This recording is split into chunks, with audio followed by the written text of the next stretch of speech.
जिन्होंने आपने हमें ये मंच दिया अपनी बात रखने के लिए, और इस प्रोग्राम के लिए आपको बहुत बहुत बधाई है। जो आपका इससे पहले भी खंडवा और बुरहानपुर में जो आपने एग्जीबिशन रखी थी वो भी सफल रही थी, तो यहाँ भी काफ़ी अच्छा दिख रहा है, आपका मेहनत रंग लाती हुई दिख रही है। ताकि हमें किसान भाई भी आए, लेकिन लोग भी अभी आने वाले हैं, और अभी डीलर भी अपने बैतूल के रवि रहेंगे। इसके लिए आपको पहले बहुत बहुत धन्यवाद। मैं Ashraf Ali, water valley pumps Indore. अभी हम लोगों का डिपो पूरा इंदौर से सप्लाई चल रहा था, अभी एमपी मध्य प्रदेश में 100 से 150 डीलर अभी हम लोगों के एमपी में काम कर रहे हैं। तो अभी हम लोगों की मैन्युफैक्चरिंग यूनिट अहमदाबाद में भी शुरू हुई है, 1 साल हुआ है, वहाँ से भी हम लोग V6 बनाना हम लोगों ने शुरू करा है। और अब जैसे जोशी जी आपने बताया था कि थ्रस्ट बेरिंग की जो प्रॉब्लम आई थी, वो वाटर वैली पंप ने ही उसका सफल प्रयोग करके उसको करा है कंप्लीट, क्योंकि एक किसान की बहुत बड़ी प्रॉब्लम थी। ये आज आप देख रहे हैं जब से सबमर्सिबल पंप अपना इंडिया में शुरू हुआ है, कोई भी कंपनी उस प्रॉब्लम को ख़त्म नहीं कर पाई थी। क्योंकि क्या हो रहा था कि इसके पहले जो भी मटेरियल यूज़ हो रहे थे थ्रस्ट बेरिंग में, उसमें वो घिस जाने की प्रॉब्लम आती थी, खास गहरे ट्यूबवेल में। उसी के लिए फिर मेरे से बड़ा वाले भाई जो जफर अली, उन्हीं के 2010 में लगा कि भाई इस चीज़ का कुछ हल होना चाहिए। मतलब बेसिकली मैं समझना चाह रहा हूँ, क्योंकि मैं थोड़े से कि जो थ्रस्ट बेरिंग होता है वो सबसे बेस में रहता है पंप के, और आपका सबमर्सिबल लगभग 70-80 किलो का मिनिमम होता है, और जब वजन वो जो घूमता है तो वो नीचे की जो थ्रस्ट बेरिंग है वो घिस जल्दी जाती थी, और उसकी वजह से पंप डिसबैलेंस होगा तो वाइंडिंग भी जा सकती है, बहुत सारे नुकसान हो सकते हैं। तो वो जो थ्रस्ट बेरिंग जो है उसको आपने आपके भैया ने ऐसा बनाया कि जो कभी घिसता नहीं, कभी घिस नहीं सकता। तो वो कैसे उनके दिमाग में आइडिया आया, और वो कैसे उसको आपने इम्प्लीमेंट किया, वो जो जर्नी रही, मेरे को यहाँ तक मालूम है कि उस चक्कर में जब भाई रशिया भी गए थे, तो वो थोड़ा बताइए। जी जी सर, हम लोग जैसे हमने बताया ना, हम लोग 94 से देवास में स्पेयर पार्ट से शुरुआत हुई थी। सबमर्सिबल पंप लोग हम लोग ट्रेडिंग करते ही थे, पर 2005 में फिर एक हम लोगों ने हमारी ब्रांड वाटर वैली को रजिस्टर्ड कराया कि हमने ही ब्रांड में काम शुरू करा था।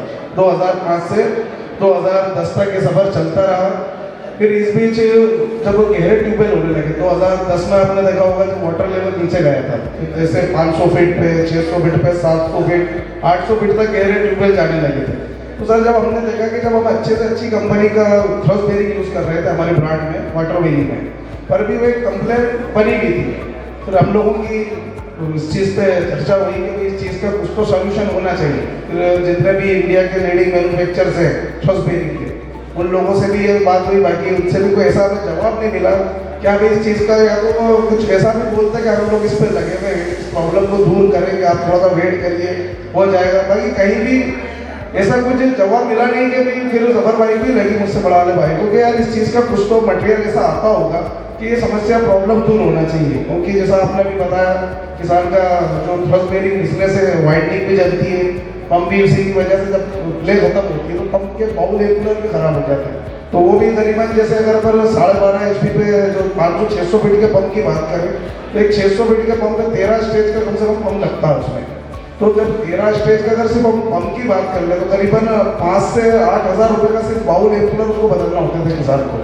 उसके साथ करीबन 12.5 HP की अगर अपन मोटर की वाइंडिंग की बात करें तो करीबन 3,000 रुपये वाइंडिंग का खर्च। फिर एक थ्रस्ट बेरिंग भी बदलना ही रहता था, पर भी ऐसा जरूरी नहीं था कि खर्च 15,000 करने के बाद भी किसान के भी ये चीज़ फिर डबल से नहीं होगी।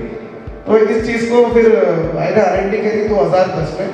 फिर 2011 में काफ़ी उनके सफ़र हुए, विदेश भी जाए, वो चाइना तक होकर आए, रशिया गए, काफ़ी जगह पे जर्मनी का भी सफ़र हुआ उनका। फिर इस मटेरियल की थोड़ी सी R&D करने के बाद फिर इसका ट्रायल करा। इसके पहले भी सर और भी मटेरियल थे। मटेरियल पहले क्या था और आप अब जो यूज़ करते हैं वो क्या है? सर जब से सबमर्सिबल अपना शुरुआत हुई है, जब से मेटल और फाइबर थ्रस्ट बेरिंग की शक्ल में चलता था। मेटल आपका नीचे होता था थ्रस्ट बेरिंग, और थ्रस्ट प्लेट होती थी अपनी फाइबर की, फेब्रेटो फाइबर आता था। फिर सर उसके बाद आया आपका टेफ्लॉन बेरिंग, नीचे SS और ऊपर टेफ्लॉन की थ्रस्ट प्लेट होती थी।